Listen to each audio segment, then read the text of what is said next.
Hello student, आज हम आपको 13वां अध्याय प्रतिकारता एवं प्रतिरक्षण में आपका नेक्स्ट टॉपिक टीकाकरण इम्यूनाइजेशन यानी टीकाकरण क्या होता है, हमें टीका क्यों लगवाना चाहिए, एक नवजात शिशु के लिए, एक गर्भवती स्त्री के लिए किन किन माहों में किस किस प्रकार टीके लगाए जाते हैं तथा इन टीकों के द्वारा कौन सी बीमारियों को रोका जा सकता है तथा रोकथाम करके रोगों से बचाया जा सकता है।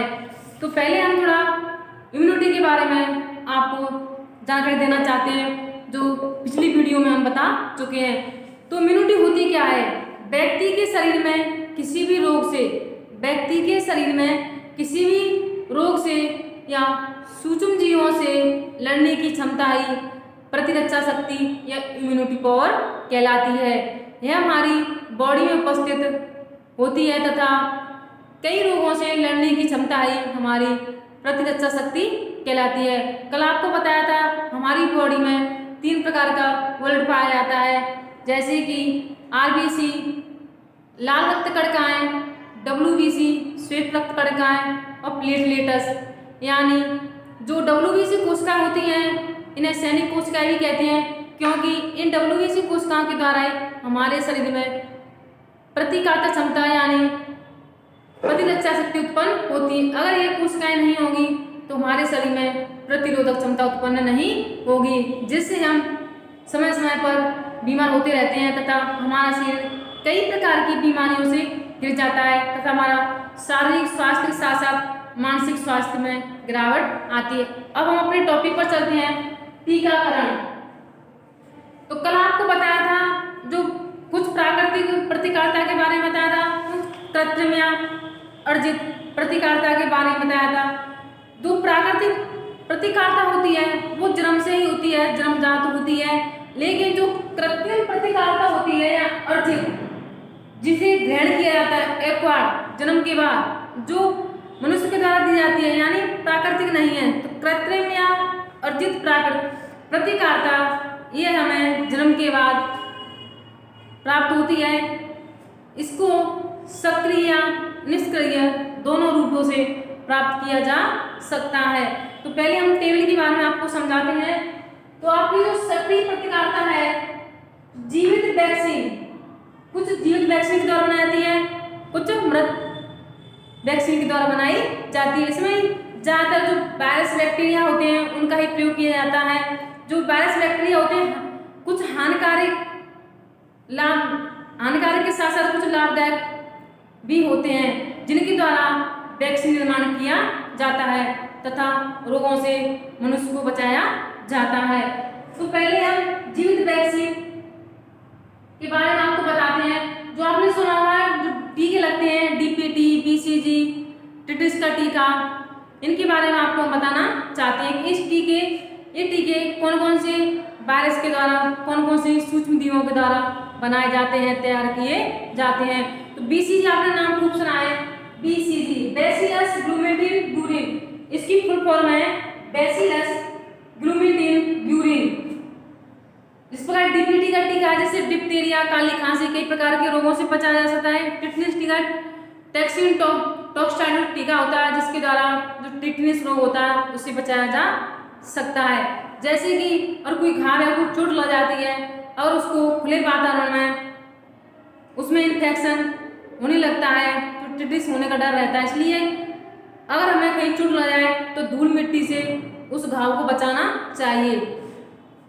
तो वैक्सीन के प्रकार, पहले आपका जीवित वैक्सीन यानी टीके। तो जीवित वैक्सीन होता है आपका जो प्रतिकारता एजेंट, इसमें जीवित बैक्टीरिया से बनाए जाते हैं, जीवित वायरस, जीवित बैक्टीरिया ने जीवाणु और जीवित वायरस के द्वारा बनाए जाते हैं। तो इसमें जो जीवित बैक्टीरिया है जिनके द्वारा वैक्सीन बनाई जाती है वो आपकी बीसीजी बैसिलस ग्लूमेटिन ब्यूरिन, प्लेग जो चूहों के द्वारा फैलती है, टाइफाइड जिसको म्यादी बुखार भी कहा जाता है, मोतीजरा जो आपका क्या होता है टाइफाइड। बीसीजी, प्लेग और टाइफाइड के जो टीके बनाए जाते हैं आपके जीवित बैक्टीरिया से बनाए जाते हैं। आपके जीवित वायरस से कौन कौन से टीके बनाए जाते हैं? चेचक है जो झूठी माता कहा जाता है,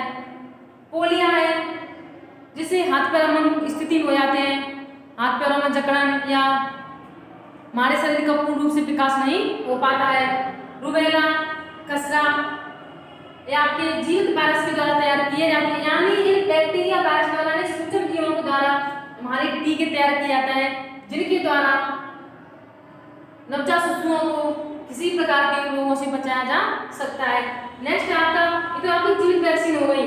अब है मृत वैक्सीन, जो मृत हो जाते हैं जीवाणु बैक्टीरिया, इनके द्वारा कौन कौन सी वैक्सीन तैयार की जाती है। आपकी मृत बैक्टीरिया द्वारा आपका हैजा है, हैजा आपने देखा होगा मौसमी बीमारी होती है, प्लेग है, मेनिंजाइटिस है, ये आपका मस्तिष्क संबंधी रोग है, जो मस्तिष्क तंत्र कोशिकाएं होती हैं क्षतिग्रस्त हो जाती है, इसलिए मेनिंजाइटिस रोग है आपका मस्तिष्क रोग होता है। जो मस्तिष्क रोग के जो टीके तैयार किए जाते हैं मृत बैक्टीरिया द्वारा तैयार किए जाते हैं। आपका टाइफाइड है, मियादी बुखार, इसको मोती की तरह भी कहा जाता है। इसका जो बैक्टीरिया होता है salmonella typhi, salmonella typhi. Next है आपका मृत वायरस रेबीज रोग किससे होता है, कुत्ता, बिल्ली या बंदर के काटने से रेबीज वायरस फैलता है। इसकी जो लार होती है इसमें रेबीज वायरस पाया जाता है। स्वाइन फ्लू, जिस सांस संबंधी कुछ बीमारियां होती हैं, ये स्वाइन फ्लू है आपका मृत वायरस द्वारा प्राप्त होता है। नेक्स्ट आप टॉक्साइड या आपके जीवाणु द्वारा तैयार किए जाते हैं। या डिप्थीरिया, टिटनेस, ये आपकी जो टीके किस प्रकार बनाए जाते हैं सूक्ष्म जीवों द्वारा, उनके बारे में हमने आपको अध्ययन कराया। अब थोड़ा विस्तृत रूप में इनको पढ़ते हैं। तो पहले हम बताएंगे आपको जीवित वैक्सीन, लाइव वैक्सीन। तो जो जीवित वैक्सीन होती है, जीवित जीव यानी आपके बैक्टीरिया, वायरस, दोनों में से कुछ भी हो सकता है, से प्राप्त की जाती है। बीसीजी, प्लेग, टाइफाइड टीका जीवित जीवाणु द्वारा प्राप्त किए जाते हैं। इसी प्रकार जो चेचक है, पोलियो है, पीत ज्वर है, रूबेला है, खसरा है, कनफेड मम्पस वायरस द्वारा होता है। इन्फ्लुएंजा टीके मृत वायरस द्वारा तैयार किए जाते हैं। जीवित वैक्सीन द्वारा प्राप्त टीका मृत वैक्सीन की अपेक्षा ज्यादा प्रभावी होता है।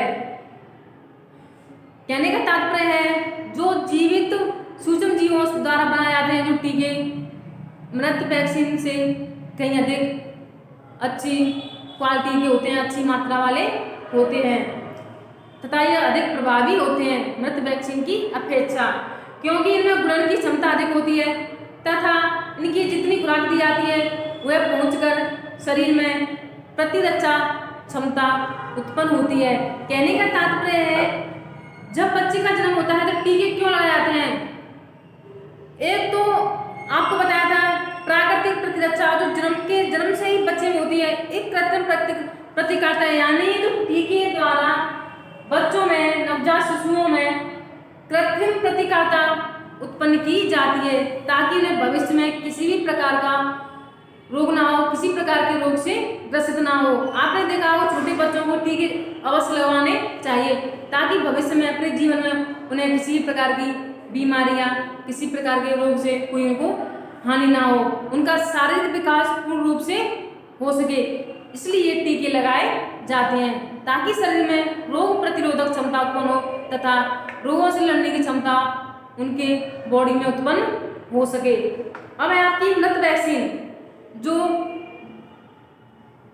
किल्ड वैक्सीन होती हैं, जो मरे हुए बैक्टीरिया वायरस द्वारा तैयार की जाती हैं तथा इनको अधिक ताप या रासायनिक पदार्थों का उपयोग करके इन्हें मार दिया जाता है तथा वैक्सीन तैयार की जाती है। मृत जीवाणु से जो मृत जीवाणु होते हैं उन कौन कौन सी वैक्सीन तैयार की जाती है, जैसे आपकी हैजा है, प्लेग है, मेनिंजाइटिस है, टाइफाइड है, पारटूसिस है, इनके टीके तैयार किए जाते हैं।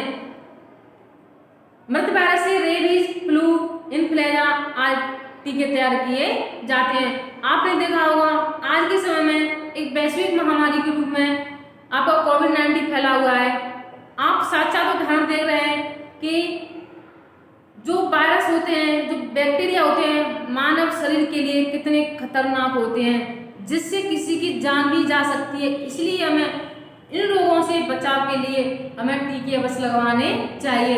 आपने देखा होगा कि अभी तक 1 साल होने को आया, लेकिन कोरोना वायरस की अभी तो कोई वैक्सीन तैयार नहीं हो पाई है, क्योंकि जो वायरस बैक्टीरिया होते हैं इनके द्वारा कई प्रकार के रोग उत्पन्न होते हैं तथा इन्हीं बैक्टीरिया वायरस के द्वारा वैक्सीन तैयार किए जाते हैं।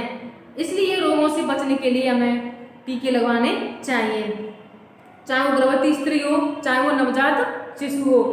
जीव विष द्वारा टॉक्साइड, यानी टॉक्साइड मतलब जीव विष द्वारा कौन कौन सी वैक्सीन बनाई जाती हैं आपकी, जो विष पैदा करती हैं, जहर पैदा करती हैं, उन्हें जीव विष या टॉक्साइड वैक्सीन कहा जाता है। इसमें विष का प्रयोग करके टीके तैयार किए जाते हैं, जैसे डिप्थीरिया, टिटनिस है। टिटनिस रोग को होता है जब किसी शरीर के किसी भाग में घाव लगने पर उसमें टिटनिस रोग उत्पन्न हो जाता है, तो इसलिए टिटनिस का टीका लगाया जाता है। एटीएस के इंजेक्शन लगवाए जाते हैं ताकि घाव पर किसी प्रकार का कोई खतरनाक प्रभाव उत्पन्न ना हो तथा टिटनिस रोग से बचाया जा सके। जीव विष द्वारा टीके ज्यादा प्रभावी और सुरक्षित होते हैं। जो टॉक्साइड के द्वारा जो टीके बनाए जाते हैं ये सबसे अधिक प्रभावी एवं शक्तिशाली होते हैं। जो डिप्थीरिया का टीका 4 प्रमुख जीव विष द्वारा तैयार किए जाते हैं, जिसके लिए टिटनिस है आपका, टुकर खांसी है, ट्रिपल एंटीजन द्वारा ये तैयार किए जाते हैं। जो डीपीटी का तैयार किया जाता है, जो विष द्वारा तैयार किया जाता है। तो यह आपकी टीके के द्वारा टीके तैयार करने के लिए जो वैक्सीन है किस प्रकार बनाई जाती है उनके बारे में हमने आपको अध्ययन कराया है।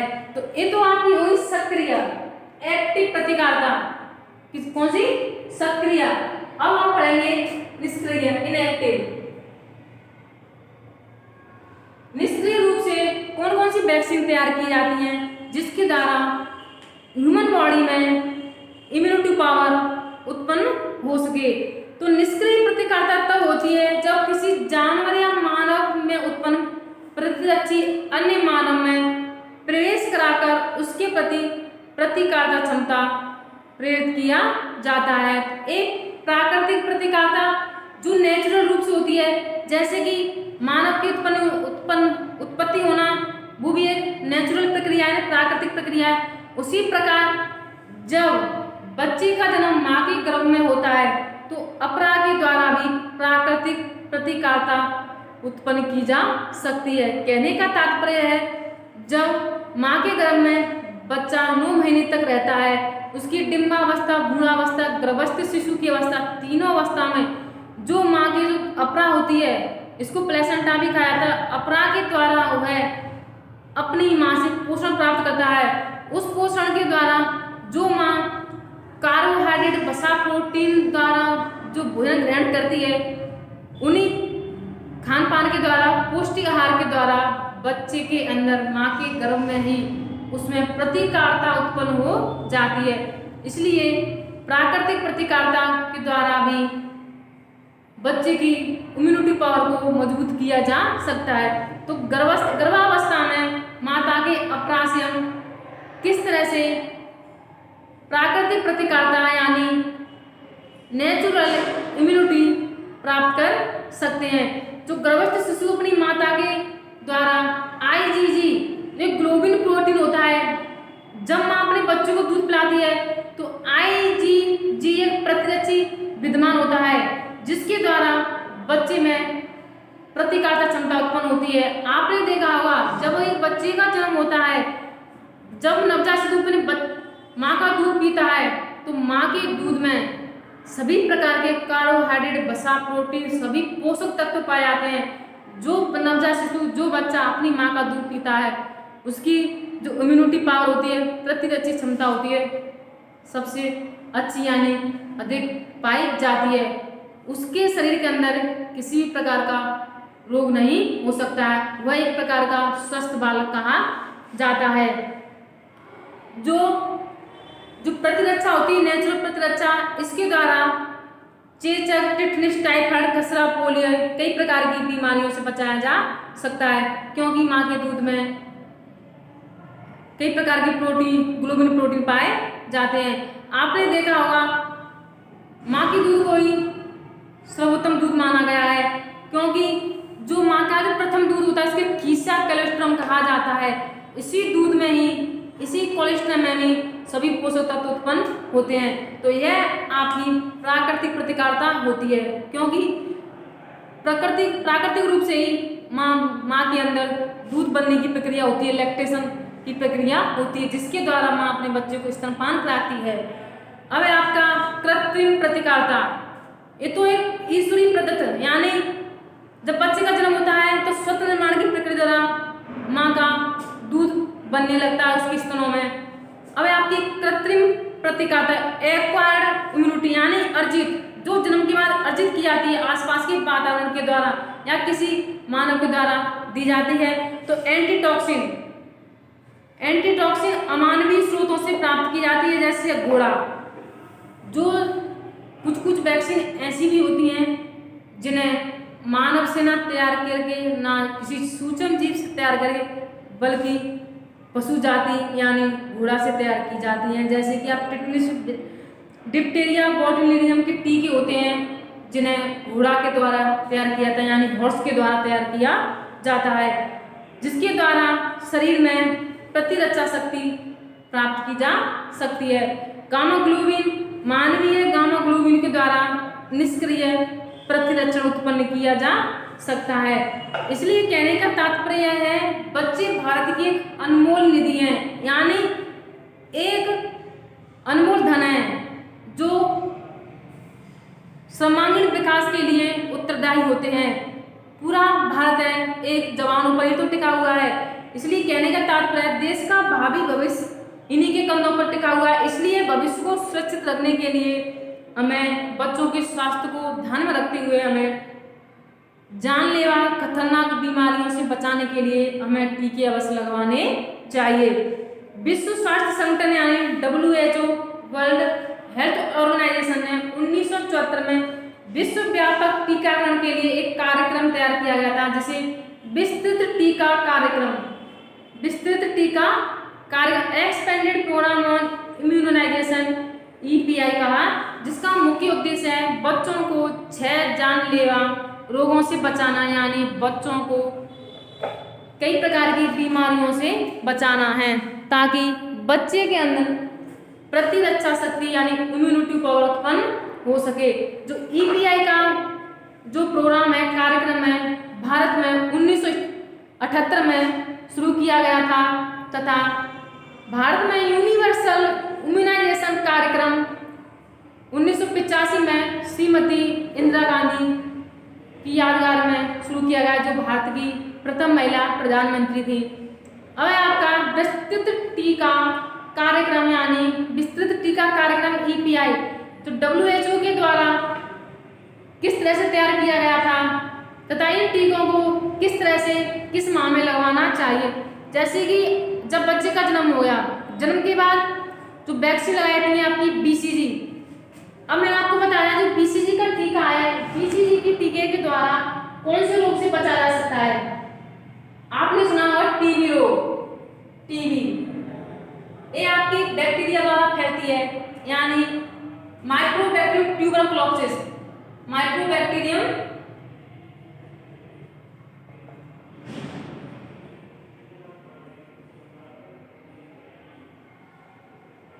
ट्यूबरकुलोसिस। अगर बच्चे को जन्म के समय BCG का टीका लगाया जाता है तो उस बच्चे को TB नामक खतरनाक बीमारी से बचाया जा सकता है, जिसके द्वारा इस बीमारी में बलगम के साथ खून आता है तथा जो फेफड़े होते हैं वो खराब होने लगते हैं तथा पूरा शरीर जो माइक्रोबैक्टीरियम ट्यूबरकुलोसिस होता है इसके द्वारा पूरा शरीर खराब होने लगता है। इसलिए TB की बीमारी को होने के लिए BCG का टीका लगाया जाता है, जो जीवित वैक्सीन यानी जीवित बैक्टीरिया द्वारा प्राप्त किया जाता है। तो ये जन्म के बाद लगाया जाता है 6 सप्ताह में, यानी जब बच्चा 1 महीने या 1.5 महीने का हो जाता है तो DPT का टीका लगाया जाता है, जो डिप्टीरिया काली खांसी से बचाया जा सकता है। 14 सप्ताह का जब बच्चा हो जाता है तो DPT का टीका लगाया जाता है, और 9 माह का जब छोटा बच्चा होता है उसे खसरा या मीजल्स का टीका लगाया जाता है। तो यह आपकी टीकाकरण के बारे में कुछ सामान्य जानकारी थी जिनके बारे में हमने आपको बताया है। ज़्यादातर जो वैक्सीन होती हैं किस तरह से दी जाती हैं, मुंह से दी जाती हैं, किसी मांसपेशी के द्वारा दी जाती हैं तथा इन टीकों के द्वारा ही बच्चे में प्रतिरोधक क्षमता का विकास किया जा सकता है। तो यह आपका अध्याय टीके के बारे में आपको पढ़ाया है।